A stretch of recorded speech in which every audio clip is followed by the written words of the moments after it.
وای ماشومان که د مشرق که د مغرب دي د جړا او د خندا طرز یو دی. ملګرو دا ماشوم وګورئ د قبر ته خپل رور یا څوک وفات شوی دی څرنګې اواز ورته کوي فلار ته وایي هغه اوده دی. د دو دا فنامنا دا مظهر وګورئ یقینا چې حیران بشي.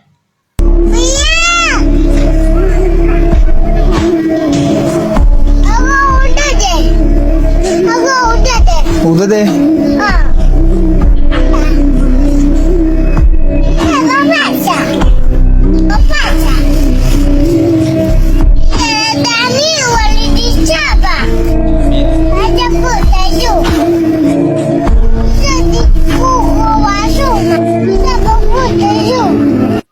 و شابه کور ته ځو جامې درله راوړي دي. ګرانو کتونکو ډېر زیات افسوس او د خفګان مقام دی. کمنټ سیکشن کې ضرور خپله رای منشن.